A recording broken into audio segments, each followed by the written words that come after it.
그러니까 자동차를 만드는 하청업체인 동이오토에 가도 노동자들이 다 그 당시에 4,310원을 다 받았어요. 시급으로. 구로공단에 가산전자단지에 가서 제가 조사를 임금 명세서를 받아갖고는 조사를 했더니 다 4,310원들이에요. 거기서 오르지도 않고 그냥 그대로예요. 그러니까 이제 대학 졸업해갖고 또는 대학생이면서 들어가서 4,310원 주는 거는 그 사람이 생각할 때는 나는 괜찮게 준다. 자동차 만드는 노동자도 4,310원 받고 가산 디지털 한지에서 일하는 노동자도 4,310원 받는데 빵집에서 파리마켓에서 일하면서 4,310원 받으면 너는 많이 받는다. 이런 식의 생각을 가지게끔 이게 최고임금이 되어 있다는 게 문제예요. 그리고 지금 이 돈도 못 받는 실질적으로 일하는 노동자들이 또 200만 명이에요. 지금 이 최저임금도 못 받는 노동자들이 또 200만 명이 있는 거예요. 그 계산해도 잡히지도 않고 그게 바로 20대 여러분들 세대들이 대부분 다 그 200만 명 속에 다 들어가서 청년 실업자들 상태로서 거기에 들어가서 있는 거예요. 그래서 이건 정말 잘못되어 있다. 우선은 이게 최고임금이 되고 있는 이걸 깨뜨려야지 되고 그리고 그 다음에는 어떤 기준이 있어야지 된다. 평균임금의 50% 이 기준을 가지고 해야지 되고 그 다음에는 이게 지금 노사정이 모두 다 노사정이 함께 최저임금위원회를 구성해갖고는 한다라고 하는데 전부 다 실제로는 고용부가 정부가 해나가는 거고 그래도 노동자들 입장을 대변할 수 있는 목소리는 반영되고 있지 못하니까 국회에서 하겠다. 제가 이제 그 법안을 내놨습니다. 국회에서 정하겠다. 그랬더니 국회에서 정하면은 이 노동자들 눈치 보면서 최저임금을 마구 올릴 거 아닌가. 이게 이제 정부가 반대하는 논리고 또 사용자들도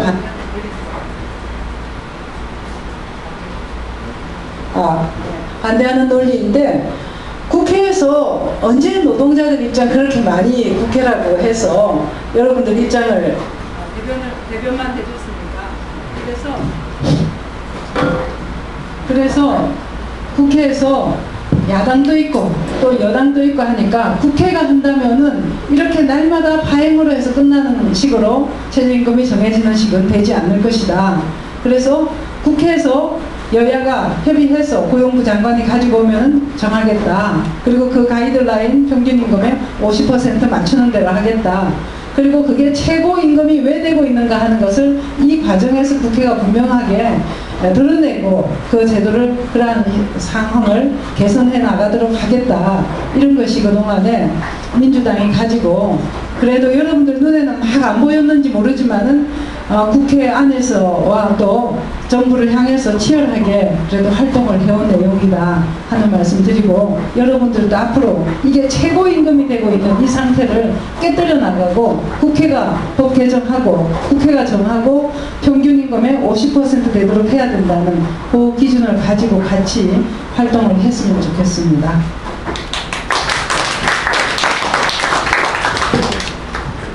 그러면 아까 발언하시겠다고 두 분, 예, 먼저 세영님. 예. 안녕하십니까. 마이크 필요 없겠다. 네, 저는 청년 유니온에 입소를 하겠습니다. 청년 유니온 이제 조합원이고 2000지역을 담당하고 있습니다.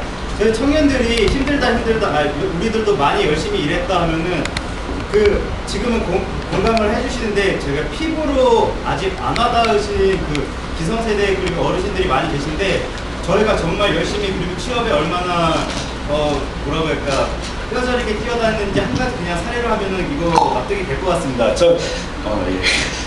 저희 청년들은 지금 취업 안정된 직장을 갖고 싶어서 군대라도 다시 갖고 가고 싶은 세대라고 하면은 어르신들과 지금 기성세대들이 납득하실지 모르겠습니다. 제가 실태조사를 하면서 구직자 실태조사를 했는데 군대 재입대 시험을 준비하는 청년들이 한 두세 명 정도 있었습니다. 한 도서관에요.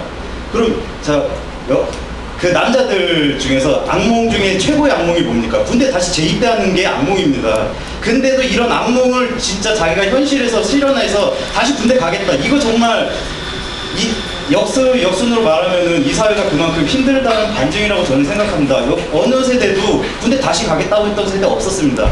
병사를 다시 전역을 했는데, 심지어 그 의원님들 아시겠지만 국방부에 자리 요청하시면 나올 겁니다. 그 중위 제대하셨는 분들도 심지어 하사관으로 다시 재입대하시고요. 사병들이 전역했는데도 몇 년 뒤에 또 다시 재입대를 합니다. 이것만 봐도 지금 청년들이 얼마나 힘든 일 마다하는 청년 아무도 없습니다. 그러니까 조선소 같은 경우도 보면은 연봉 세게 주면은 다 갑니다.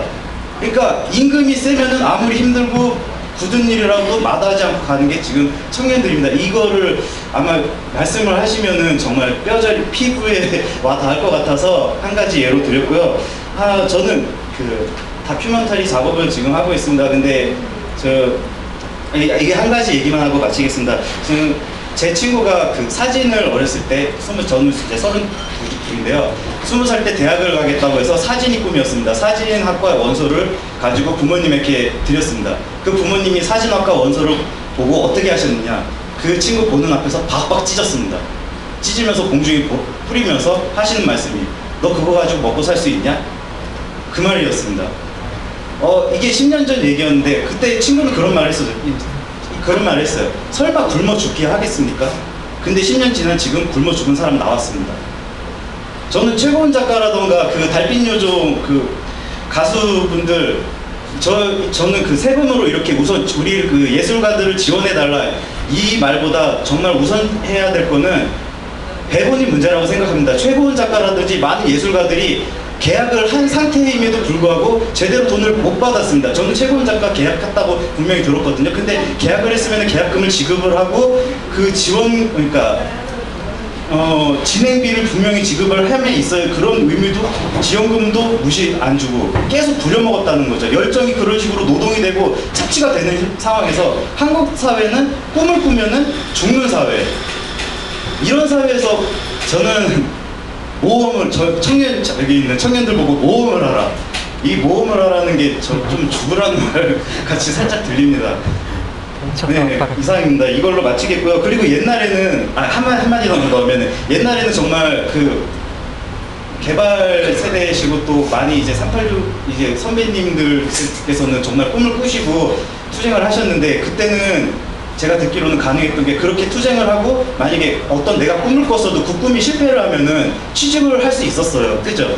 취직을 할 수 있었고, 그럼 취직을 했으면 최소한 굶어 죽지는 않았다라는 거죠. 근데 지금 여기 많은 20대 분들이 계실 텐데요. 저는 20대에 저의 꿈 하나 가지고 살았는데 실패라고 하지 못했고, 안 됐습니다. 안 돼가지고 지금 30이 됐는데, 30이 되니까 취업시장에 저는 이미 퇴출 상태가 되어 있더라고요. 네, 30이 되면 이제 취업시장에서 퇴출되고, 너는 정말 무능력해, 그런 상황이 정말 지속이 됐어요. 그래가지고 저는 할 일이 너무 없어가지고 정말 그 힘든 일, 굳은 일 하다가 얼마 전에 간신히 저 카메라한테 장만했습니다. 정말 저거 하나 마련하는데 몇 년이 걸렸거든요. 저거 하나 이제 앞으로 밥줄로 먹고 사는데, 정말 그 꿈을 꾸고도 살 수 있는 그런 청년들이 많은 한국이 되었으면 좋겠습니다. 예, 감사합니다.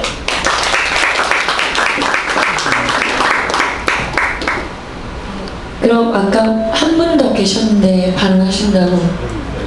예.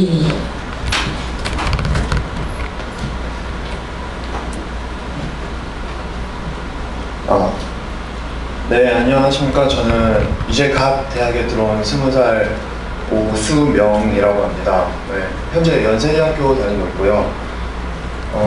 제가 제 지식이 아무래도 많이 부족합니다. 사회적이나 정치적인 지식이.